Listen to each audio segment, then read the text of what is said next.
Constructivist grounded theory. What on earth is that and how does it work?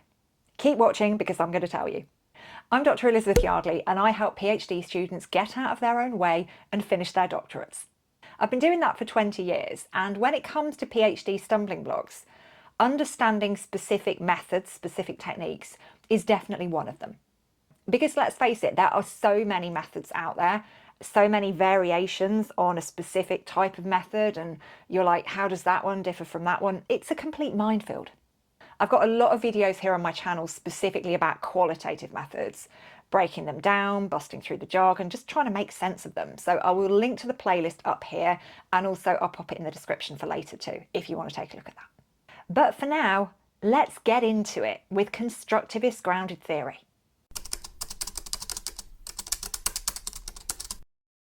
What is constructivist grounded theory? Imagine you're trying to make sense of how people might behave in a particular situation. Maybe you're studying how employees cope with stress in a high-pressure business environment, or how individuals negotiate their identity within a particular social setting. Now, traditionally, research starts with a theory, something that's already been established, and then researchers go out to test that by collecting more data. It's kind of like starting a jigsaw puzzle by looking at the picture on the box. But Kathy Charmaz's constructivist grounded theory is a bit different from that. It flips that process on its head. So instead of starting with the theory, which is kind of like starting with the picture on the box of the jigsaw puzzle, you start with the pieces. You gather data, little bits of information from interviews, observations, documents, and gradually you begin to put those pieces together. The theory emerges from the ground up based on what you find.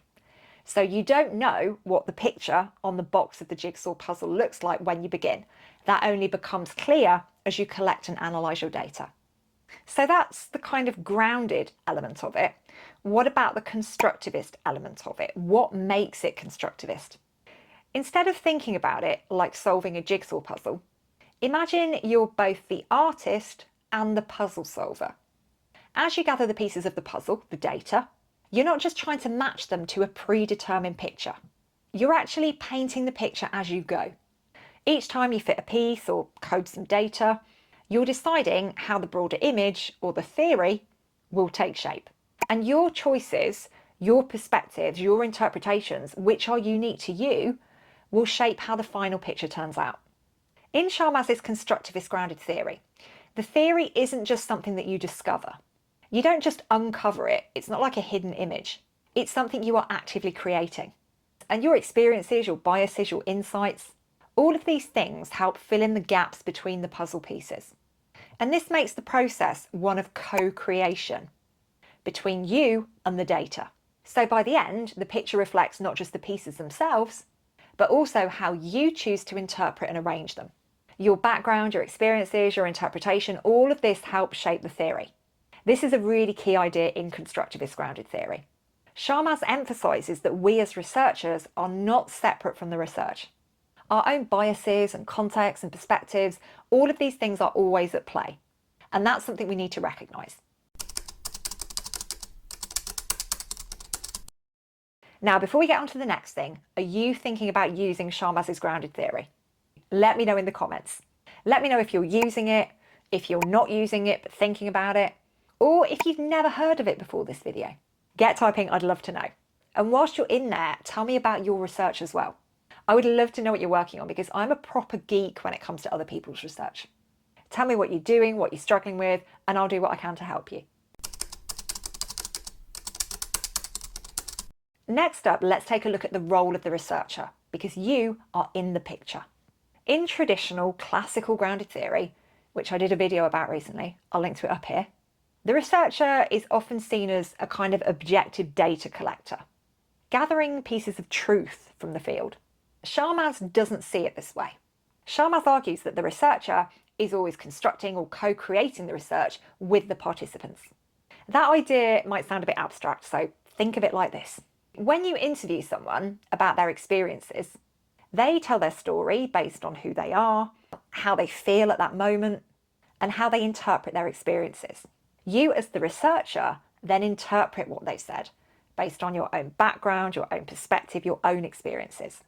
For example, if you're researching how business leaders make decisions in times of crisis, the way you frame your questions, whether you're focusing on emotions, financial outcomes, or team dynamics, will shape the answers that you get. As Charmaz would say, the data is constructed, not just discovered.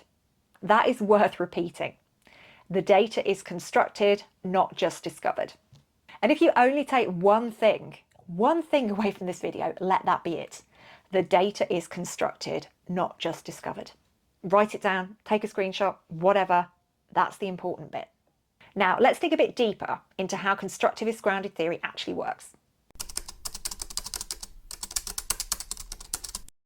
First up, we start with data, not theory. Imagine you're in a new city. You don't have a map. Instead of starting with directions, theory, you start by exploring, doing data collection. You walk around, you ask people for information, you observe how things work. And gradually, you begin to make sense of the city. You might notice patterns like how the city is laid out, where people live, where people work, what kinds of people live where, how different neighbourhoods are organised.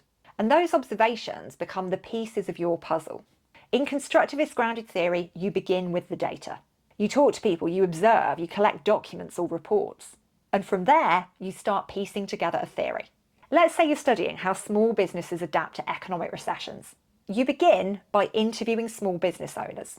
At first, you might notice them talking about things like cutting costs or retaining customers. But as you collect more data, you realise there's more of a pattern there around emotional resilience. How owners emotionally cope with uncertainty shapes their decisions. That insight becomes a cornerstone of your theory. And it came directly from your data, not from an existing theory. Next up, coding, organising the puzzle pieces.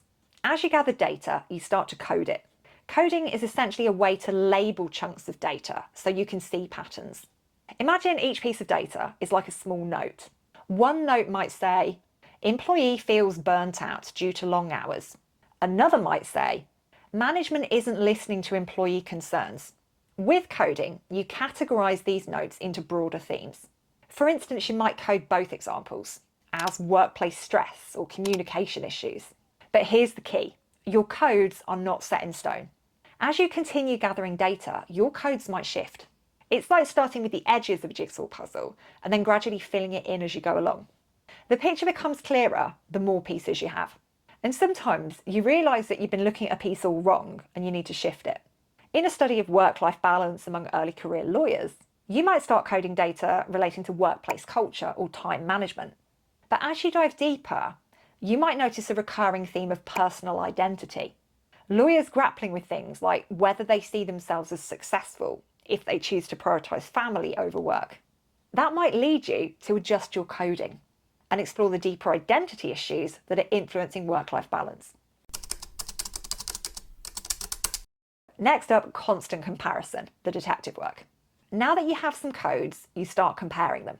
This process is called constant comparison. Think of yourself as a detective. You're comparing clues. You're trying to figure out which ones fit together and which ones don't.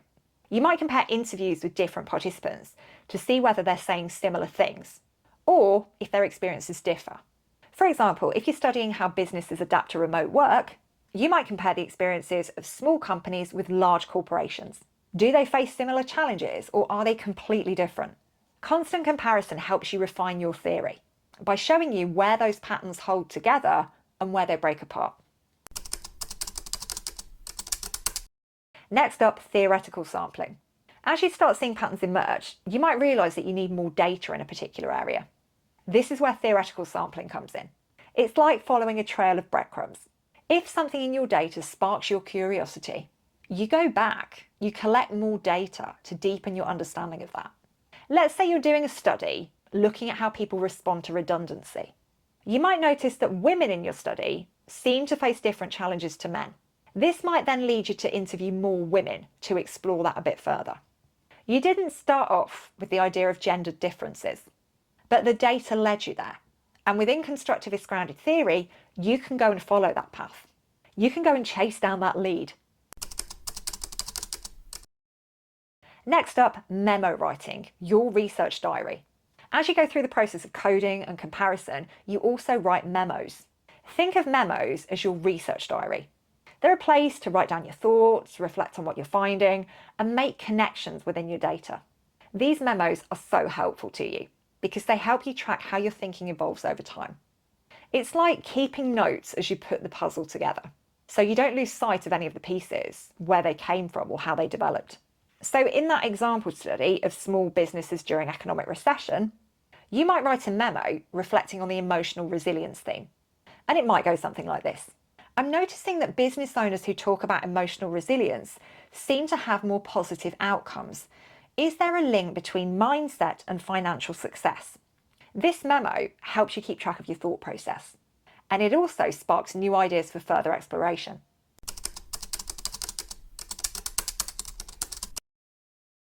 Charmaz's constructivist grounded theory is really powerful because it embraces complexity. It acknowledges that reality isn't 1 or 0, black or white, and that different people experience the world in different ways. By incorporating the researcher's perspective, it allows for a more nuanced understanding of the data. And in research, when human behaviours are often very messy and very unpredictable, this approach is especially valuable. It enables you to explore the richness and the variety of people's experiences without putting them into predetermined boxes. You're not just uncovering one truth, you're exploring multiple layers of meaning. Popping up on your screen right now is another video I think you'll enjoy if constructivist grounded theory resonates with you. It's about a broader research paradigm that this kind of approach sits really neatly within: interpretivism. So go and take a look. I'll see you over there.